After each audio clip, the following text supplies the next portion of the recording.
Hello and welcome to the Claret and Blue podcast. It's time for our fan zone show for Aston Villa's home game against Everton on Sunday, 4:30 kickoff. I'm your host Dan Rowlandson, joined by John Townley to discuss your comments, thoughts and opinions heading into this Premier League fixture. John, you well?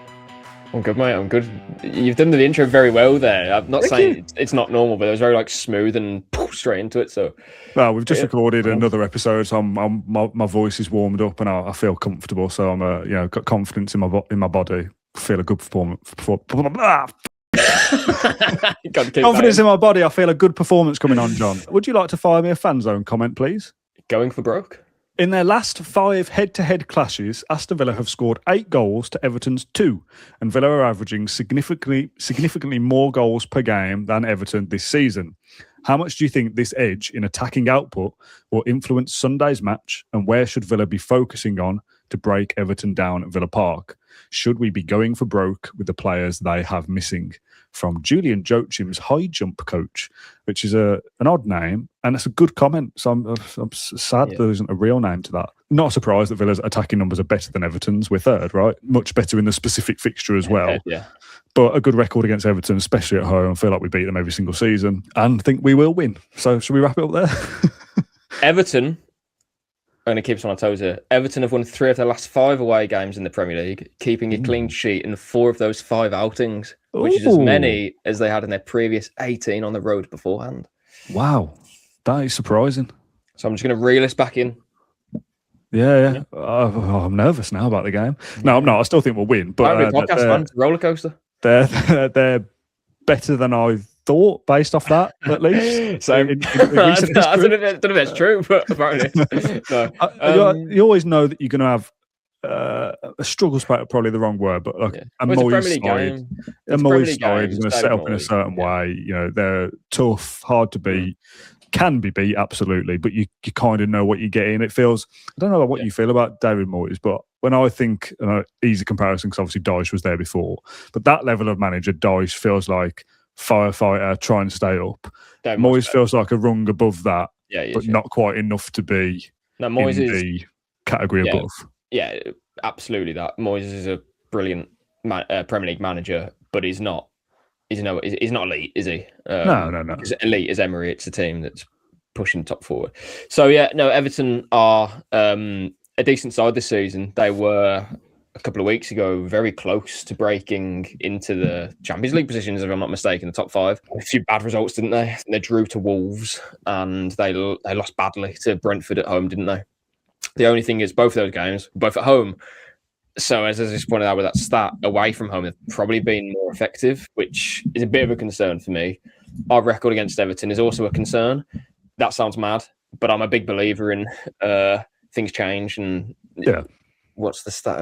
Villa are unbeaten in all 13 of their league games against Everton we haven't lost to Everton since John McGinn scored that header against Kelly Roos at Wembley. That's mental in the league. That was a weird way of phrasing. We've never lost them since we got promoted. But it just feels like a long time ago now, doesn't it? When McGinn scored. It was. Yeah.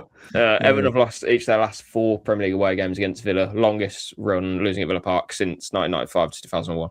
So they know what to expect at Villa Park. I think the fans will probably travel with very little expectation because we're pretty good and we're exceptional at Villa Park and probably one of the best home teams in the world, to be honest, in the last couple of years. So we know what to expect. They do as well. The only thing I would say is that team news isn't here just yet. True, we are doing this before presser. Yeah, and I actually think their team news probably is maybe even more important to ours because we know that Kamara's out and Arna's out. But for them, what we taught at Dewsbury Hall, Alcaraz, Branthwaite, Keane's out, Grealish will return, but then AFCON you've got no Njai and no Gay as well, but they go to Forest and win 2-0 without those players, which is a really strong result for them. So Forest though. No, I still for some reason put Forest because they've got Gibbs White in the number 10. I still think that they're just a good team because of that, but obviously they're not. This is a game that everyone will expect Villa to win, and we expect them to win. And if we don't, it will be bitterly disappointing, to be honest. Yeah, exactly. I put these games in couples, right? So Forest at home, Palace away, 4 points, decent. Everton at home, Newcastle away, 4 points. I'd be happy with that as well. That's fine. You win at home, you draw away, you're going to notch up a decent amount of points come the end of the season. So if you wouldn't not able to beat Everton at the weekend and say it does end in a draw, I'd then feel weird pressure that I kind of have to go to Newcastle and get something now to keep ourselves on track. But going away to Newcastle is going to be way harder than playing Everton at home. So win this, give yourself a bit of freedom for the Newcastle game to potentially not go well because you've already won at the weekend. Yeah, no, I understand that we can draw at Newcastle and that would be the best result we have at St. or that we've had at St. James, just for blooming same as Celeste, yeah. Yeah, and I think we would have taken even the night before. Well, actually, I didn't, to be fair, so I can't even say that. If you offer me a point at Palace and a point at Newcastle, I think I might have taken that. I wanted to beat Palace, so I didn't take a point. But the Newcastle game was always a bit of a, do you know what I mean? Yeah, 2 points from them is fine. That's okay if you beat Everton because you need to win. So you bang on what you said there, Dan. And when we do that and you churn out those results again, come March, we'll be in a really strong position. And that's all that we can hope for. Just keep winning. We're not in a place, thankfully, where it's like, if we don't win, then this team, and this team could all jump above us if they beat Brentford and they beat Wolves.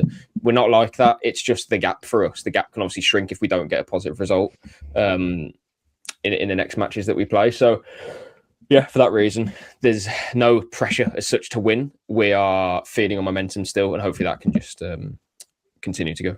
Yeah. Okay. Next comment, please. Anyone know if he was a hero or... Okay. I'm going to have to explain this title in a second. Anyone know if he was a hero or... is how I would say it. Can we stop booing Grealish, please? He was a hero who helped us get up, a hero who helped keep us up, and a hero who got us 100 million. He is one of our own. From Dan Rowlinson's sculpted eyebrows, which again, very quickly, I get that every so often that, like, you must wax your eyebrows because they're so perfectly in shape, whatever. I don't. I'm a 30-year-old man, never wax my eyebrows, but I've had that enough times that it's like once every month or so, a comment will be like, "Oh, Dan, do you do your eyebrows properly?" Dan, how often do you add to the mailbag? Is it like once a month or something?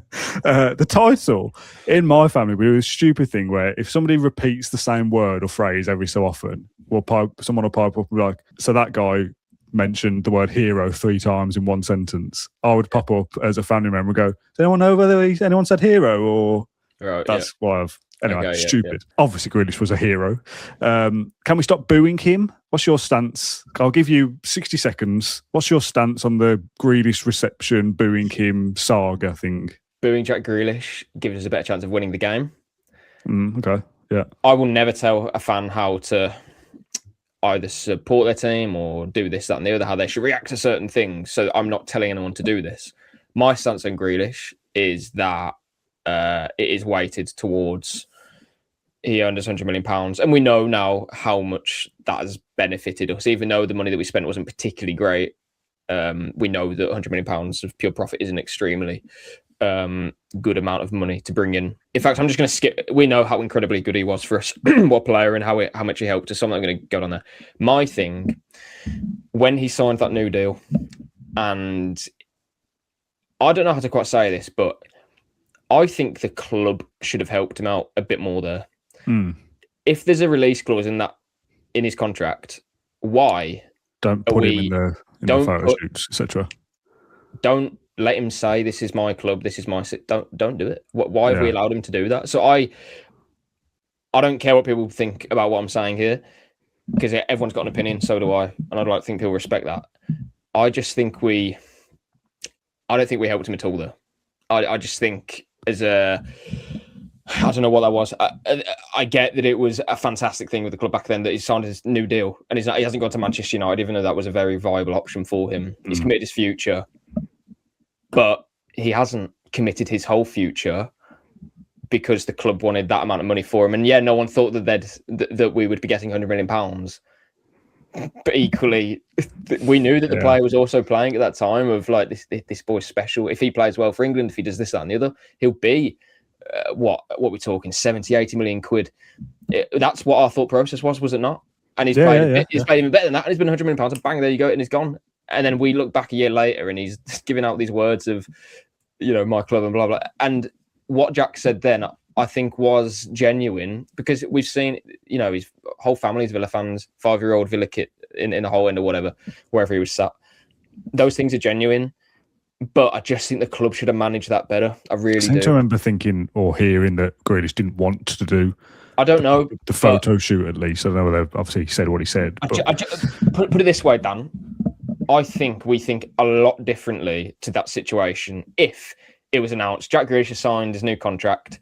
There doesn't have to be a mention of a release clause, or even if there was mentioned in there, there is maybe one. I don't know, but just say he's signing a new deal. There's an interview with him saying, we're going great at the moment, so I wanted to stay and continue the journey.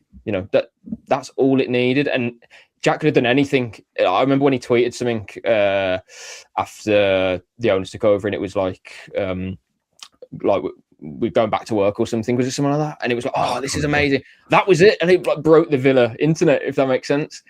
Anything like that could have just sufficed, but instead it was. I just think Jack can say what he wants at that point. He can say, "This is my club. This is my city." Blah blah blah. That's fine, but I just think the club should have probably said, actually, don't include that because there's a release clause there. If he goes next year, that is going to stick and it's not going to look good. Had he not said that, I think there will be a proportion of fans that think, oh, well, he left when we were going somewhere. It was this, that, the other. But I don't think it's anywhere near as kind of passionate and to the point where it's basically like, you never loved Villa, or it's all of that sort of thing. Whether people want to believe that or not, that's up to them. But I don't think people would be thinking as, aggressive as essentially to the situation had that not been in there. Because that was my frustration with it. I felt a bit let down at the time because I was like, yeah, but Jack's just said all this about his boyhood club. I'm a Villa fan as well, but I don't think I would ever say that and then leave a year later. But it's very different being there. And also, I don't think it helped him. No, I agree. I think that's an interesting little segment. Do you ever foresee a scenario where we do move past that, and maybe it is at the weekend, maybe this is fulfilled by Sunday, where he maybe gets a bit of a jeer when his name is read out or whatever, but Villa are 3 up with half an hour to go. I said people start singing his name again, like the Douglas Luiz thing a few weeks ago. I can't see that. I don't think that would be the case. No, I can't see that. I wanted him back in the summer because I said it then, and again, always going to be my opinion. I think his story is still unfinished with Villa because of what happened. To be on the ride that he was, and he ticked that big box of getting club promoted and all those other things that he did. He then left because at the time for him, he was a Champions League player. He was one of the best players this country's produced in the last so many years. Kind of begrudgingly, we would have accepted that, I think, had the comments not been at the same time. Do you know what I mean? Man City pay £100 million for this player. We can't just say, no, he ain't going. That was a release clause. Jack is at that point, he knows what that money means to Villa. We probably didn't at that point because we weren't so much clued up on the FFP and how much importance that had. So maybe, again, could the club not have said something? I don't know. That's a bit more tricky because that's business. That's money. That's transfers. It's negotiation. Trust me, guys, we're going to need this money in 12 months' time. Yeah, exactly. You can't say that. But I do think had he come back in the summer, I think we would have welcomed him with open arms. This is not a new beginning necessarily, but the summer did feel like a bit of a change for Villa a little bit because we had sold so many players. We'd just missed out on the Champions League. It felt like a bit of a not a rebuilding, but it could have been. But we chose not to do that. But basically, the point I was trying to say is that I think if he came back, I think he would have been playing great under Emery. I think everyone would have essentially forgiven him. Maybe there'd be some people that said, oh, but I still think, he said those words and he still left. But again, I'm not blaming him for that, to be perfectly honest with you. Whatever comes out of his mouth, that's just unfiltered Jack. I think there should have been some help there to think he's got a release clause that no one knows about. This is going to backfire when it gets activated. Okay, let's move on from Grealish for now. I'm sure he'll crop up again on Sunday. Hopefully not because he's scoring goals and it is because we're giving him a stick or whatever. Next one, I'm going to pick one. Odd decision-making from Gav. We have a couple of days before Everton, but it doesn't seem likely that we'll sign anyone before the game. This is from Gav. Is letting Donyell Malen leave a potentially poor decision given the injuries we have and now a further lack of options on the bench? Not to mention Fenerbahce next week, but we do have further time in between to bring players in. I find that odd decision-making. And firstly, very quickly, even if we did sign somebody before Fenerbahce, they won't play in that game because you can't re-register your squad before the league phase anyway. That's irrelevant whether we sign somebody before next Thursday. In terms of Everton, Newcastle, the games to come, of course, Villa will want to get their business done as soon as they can. It isn't as easy just to click your fingers and get who you want. So, yes, for the very, very short term, being without Donyell Malen for Everton, and potentially, if we've not signed anyone in time for Newcastle, and if that player does come in, are they match fit or whatever, whoever it is, to not have Malen does feel a bit like shooting yourself in the foot. Like we've said all what we've said about Malen of like if he's not fit for the system, let him go, blah blah blah. But as an option, he's still going to come off the bench and change things for 15 minutes if we need to. We now at least don't have that. Equally, if we're not going to have a replacement in before the Everton game, then it's one match. Whereas if we were doing this in the middle of, say, like for Fenerbahce, for example, he'd probably miss both Fenerbahce. Sorry. We wouldn't have a replacement for both Fenerbahce and Newcastle. It'd probably be double whammy. I don't think it's so bad that it's Everton at home. Yeah, when we know just you do the deal when you do the deal anyway. You can't say, hold on, Roma, like give us another week or two. I mean, you can, in theory, like Semenyo, for example. You can. But I don't think this is there's not like a clear sort of time of when things can happen. So I don't criticise Villa for this, to be perfectly honest with you. And now we've got Gesson back as well. I know not quite the level of Malen, but it's not as if we're completely depleted. Ollie Watkins is injured or anything like that. If that was the case, that's a different story. But we're talking about an impact sub that ultimately we've got decent money for come the summer, hopefully. And hopefully we're 60 minutes into the game and are 3-0 up and thinking, well, we didn't need Donyell Malen for this one anyway. Yeah, and you know what? If it is a talking point after the match, that we didn't have someone to change the game, that might crop up. But equally, I'm not going to change my mind and say like, oh yeah, that was a disastrous decision. You can critique it and say like, well, in hindsight, maybe we should have done that. But we're not in negotiations, are we? Give me another one then, please, John. Strike up a debate. Strike up a debate. This is from Borja Baston's 16-minute Villa career. If Watkins is unable to play 90 minutes against Everton, who would you play up top? Likely candidates are Gesson or Rodgers, or would you bring Maggio off the bench? Firstly, do you think Maggio will be into the squad straight away? Oh, I wouldn't. At the age of 17, I'm not totally. Oh, is he 17 now? Yeah. 17. He turned 17 now. Yeah, good. I wouldn't have thought, and I would doubt that it'd be coming off the bench. To be honest, I'd be surprised on both counts. If we need to bring a striker on, that would likely be Rodgers. I'd have thought. If Watkins came off injured during the game, Rodgers would play up front and someone else would come on to replace wherever Rodgers was playing. You've obviously got options in what you got. Your Sancho, Gesson, you've got McGinn and Buendia, of course. One specifically, there aren't loads, are there? Theoretically, it probably should be Gesson, right? But we don't believe he's at the level. So. Well, we haven't seen it, have we? In playing down the middle. Yeah, okay. We'll do a Maggio one quickly from Ben. Malen out, Maggio in. Do you think Maggio will at least make the bench versus Everton? Just answered it. Given the lack of depth in that position with Malen going. I mean, there's obviously always a chance. We've signed him for decent money. If he's fit and we're struggling and think, it's going to be a kid from the youth academy. It might as well be the kid you just spent money on. Yeah, I mean, let's see. But whether he is or he isn't, I don't think that's going to give us like a huge insight into what Maggio is or what the future holds for him. As I said before, in 5 years he'll be 22. Will Emery be here in 5 years? Hopefully. But it's the guy's so young and inexperienced. Although he does have decent experience for his age, But yeah, whether he is or isn't, I can't see him being in the first team and being on the bench and coming on and influencing games in the second half of the season, to be honest. And that's not anything against him. He's just so young. Yeah. Okay. Bring us another one then. Getting through these pretty quickly now. Sliding into DM from Dean. Defensive midfielders for Everton, now Kamara and Onana are missing. Who would you go for?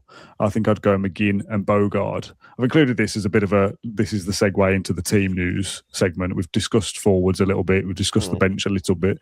Dean's asking about midfielders. So let's put a team together. If fit, Martinez, Cash, Konsa, Pau, Maatsen. Yep, which is strong. Skip over midfield for a second. Watkins up front, Rodgers, McGinn. Yeah, and Buendia. Tielemans, Bogard. Yeah.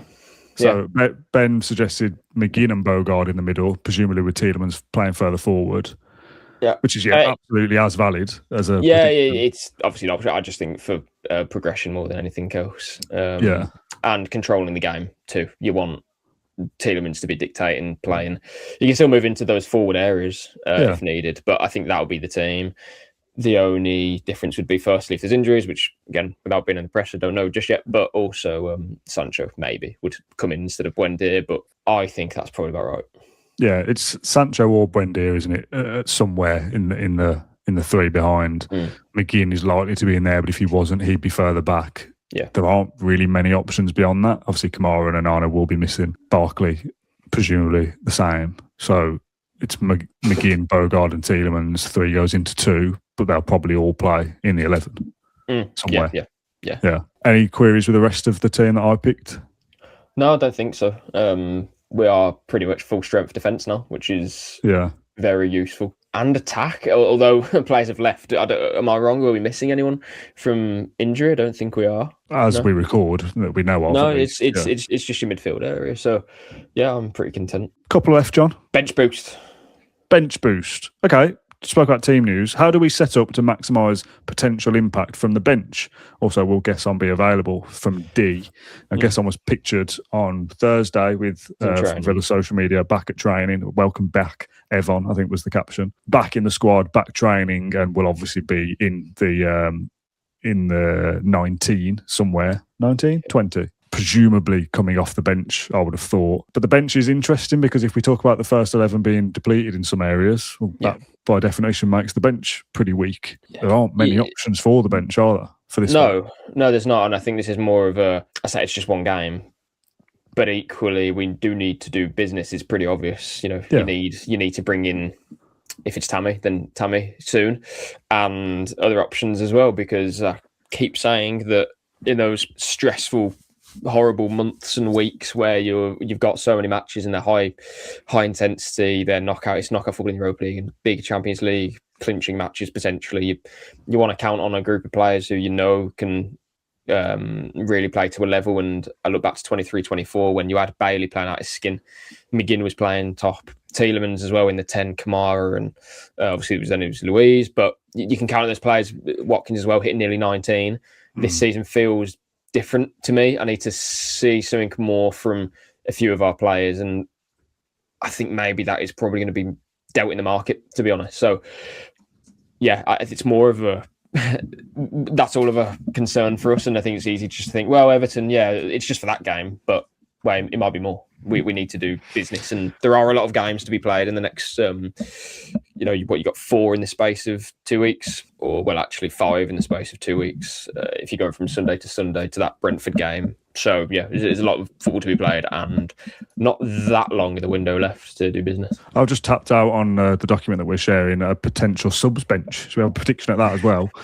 Bizot, Lindelof, Mings, Dean all feel pretty nailed on. Garcia is up to 5. Sancho 6. Gesson 7. Jimo Aloba and Hemmings. So 9. Yeah, there was a whole back 5 there.